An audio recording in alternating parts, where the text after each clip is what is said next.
What if I told you that just 70 years ago, you could have walked from India to Sri Lanka across the ocean?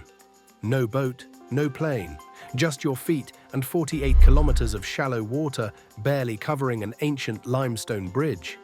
This wasn't mythology. Temple records confirm it. Historical documents prove it. And yet today, when India proposes to finish what nature started, Sri Lanka says no. The question isn't whether they can build this bridge. It's why, after spending $5 billion and conducting endless feasibility studies, this connection remains one of the most politically explosive infrastructure projects in South Asia. Between the southeastern coast of India and the northwestern shores of Sri Lanka lies one of Earth's strangest geological formations. From satellite view, it appears as a ghostly thread, a broken chain of limestone shoals, sandbanks, and coral reefs stretching across the Palk Strait. The water here rarely exceeds 1 meter in depth, and in some places it's shallow enough that you can see the seabed clearly through crystal blue water. This is Ram Setu, known in the West as Adam's Bridge, and it represents something far more complex than a simple engineering challenge. The bridge carries different names depending on who you ask, and each name tells a different story.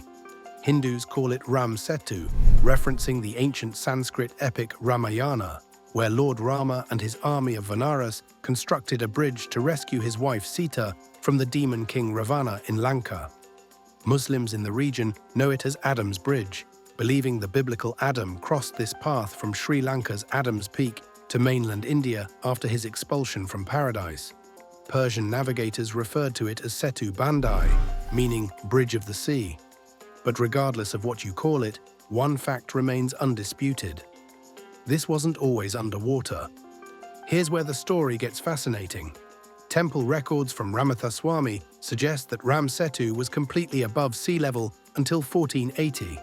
That year, violent storms struck the region with catastrophic force, destroying much of the bridge's integrity and submerging significant portions beneath the waves. Before that devastating event, people regularly walked from India to Sri Lanka during certain times of the year. The crossing was so routine that trade between the two nations flourished since at least the first millennium BC, with small boats and dinghies navigating the shallow waters. During the last glacial period, between 115,000 and 11,700 years ago, sea levels dropped by as much as 120 meters below current levels. At that time, the Palk Strait, whose maximum depth is only about 35 meters, likely formed a complete land connection between India and Sri Lanka. Following the rise in sea levels during the early Holocene, roughly 11,000 years ago, the strait became submerged, leaving behind only these chains of shoals. The geological evidence is compelling. Coral formations at Rameswaram Island have been dated to about 125,000 years ago. Scientists proposed two main theories for its creation. Either continuous sand deposition created a chain of barrier islands, or it represents an old shoreline indicating India and Sri Lanka were once directly connected before drifting apart. But if nature already did most of the work, why hasn't anyone finished the job? In 2002, during peace talks in Sri Lanka, the dream of a modern bridge gained serious political momentum. Prime Minister Ranil Wickremesinghe asked India to help build what he called the Hanuman Bridge, positioning it as a priority project in his government's development program. During a visit to India, Wickremesinghe discussed the plan with Prime Minister Atal Bihari Vajpayee, and they reached a preliminary agreement. The vision was ambitious: a 23-kilometer road and rail bridge connecting Dhanushkodi in Tamil Nadu to Talaimana on Mannar Island. Indian officials estimated the cost at $4 to $5 billion. The proposed structure would be far more than just a bridge. Current plans envision a dual carriageway toll road, railway tracks, and infrastructure for data cables, fuel pipelines, and electricity transmission lines. In June 2015, India's Minister of Road Transport and Highways submitted the proposal to the Asian Development Bank, which agreed to finance construction. Preliminary feasibility studies were conducted during Sri Lankan President Ranil Wickremesinghe's visit to India in July 2023, and both nations agreed to conduct thorough feasibility studies. By mid-2024, officials announced the study was in its final phase. The potential benefits seemed enormous. Studies suggest the bridge would reduce transport costs to Sri Lanka by 50%, dramatically lowering the cost of imported goods and services. Travel time between the two nations would shrink to hours instead of requiring flights or sea voyages. The bridge would enable land travel from Colombo all the way to Europe. Container trucks could easily transport goods from South India to Sri Lanka at lower costs than shipping by sea. For tourism, train fares would be less than half the cost of airfare, opening up new opportunities for religious pilgrimage and leisure travel. Bilateral trade between India and Sri Lanka, which stood at $5.5 billion in fiscal year 2023 to 2024, could surge dramatically with direct rail freight. So what's stopping it? The engineering challenges alone would test the limits of modern construction technology. Building a bridge across the Palk Strait presents a perfect storm of difficulties that engineers must overcome. The region experiences seismic activity, strong ocean currents, varying seabed conditions, and the sheer scale of the project demands cutting-edge technology and extensive pre-construction studies. The Palk Strait's turbulent waters, strong winds, and unpredictable weather patterns create extraordinary complexity.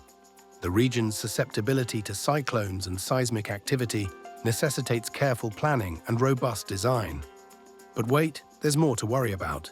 The environmental impact concerns loom particularly large.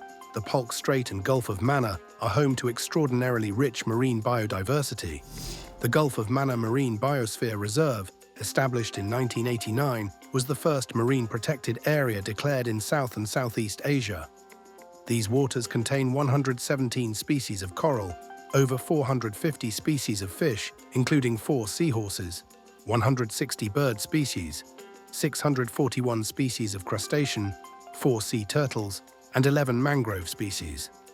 The globally threatened dugong, commonly called the sea cow, depends on the extensive seagrass beds in this region. Construction activities, long-term operational impacts, and potential changes in ocean currents could lead to irreversible ecological damage. Previous attempts to modify this region demonstrate these challenges vividly. In 2005, the Indian government approved the Setu Samudram shipping canal project, which aimed to dredge a shipping channel across the Palk Strait. The channel would have cut over 400 kilometers off voyages around Sri Lanka. However, the project generated fierce opposition over environmental concerns and because dredging would damage Adams Bridge, which Hindu organizations consider sacred. The continuous digging caused extensive ecological damage, destroying habitats and disrupting delicate marine ecosystems. The project was eventually suspended following Supreme Court intervention. By 2013, an expert committee concluded the project was not economically or environmentally viable. Costs had escalated, environmental risks had become more apparent, and changing shipping patterns reduced the canal's projected benefits. Yet engineering and environmental challenges, as significant as they are, aren't the real roadblock. The true obstacle is politics. In December 2015, Sri Lanka's Minister of Transport and Highways, Lakshmana Kiriella, explicitly rejected the proposal, stating, "We are against it because people of Sri Lanka are opposed to it. We cannot let India build a bridge." This rejection wasn't just bureaucratic pushback, it reflected deep-seated concerns about national sovereignty that continue to shape the debate. Sri Lankan nationalists worry the bridge would facilitate illegal immigration from neighboring Tamil Nadu as workers seek better-paying jobs. Some argue the bridge could erode Sri Lanka's ethnic and cultural distinctiveness, intensifying fears of demographic transformation and loss of identity. Prominent Sri Lankan academic Dian Jayatilaka notes that with increasing trade volume, Sri Lanka could become a peripheral unit of the Indian economy and lose autonomy. These concerns reflect historical anxieties about Indian influence in Sri Lankan affairs, particularly following the Indo-Lanka Accord of 1987. Security concerns play an important role too. In the past, the porous nature of maritime routes between India's Tamil Nadu and Sri Lanka's northern province facilitated not just trade, but also militant movement and illegal immigration. The civil war that lasted nearly 3 decades was shaped in part by complex cross-border ethnic and political ties between Indian and Sri Lankan Tamil populations. The establishment of a land bridge would significantly lower the cost and difficulty of unauthorized crossings. Given the sheer volume of potential traffic, it would be impossible to prevent illegal and informal flows of people and goods, even with the best customs and immigration infrastructure. In early 2025, newly elected President Anura Kumara Dissanayake stated that Sri Lanka was not yet ready for a land connection with India. Sri Lanka's Foreign Minister Vijitha Herath explained that unlike Singapore and Malaysia, which are economically and politically at par, Sri Lanka is a small country with different economic and political situations compared to India, making such a project inappropriate at this moment. He added concerns about an expressway from Mannar to Trincomalee, which could lead to physically separating a portion of the country.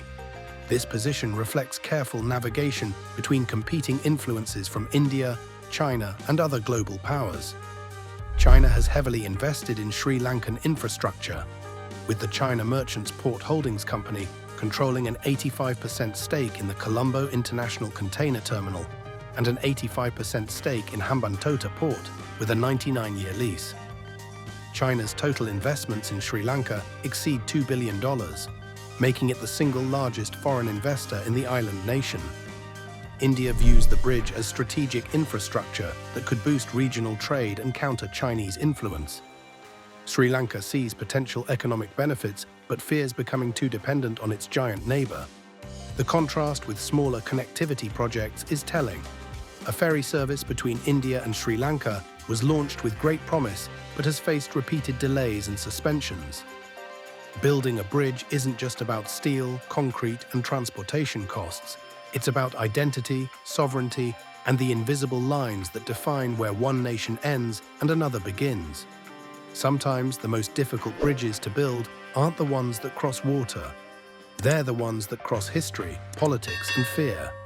And sometimes the wisest decision isn't to build at all.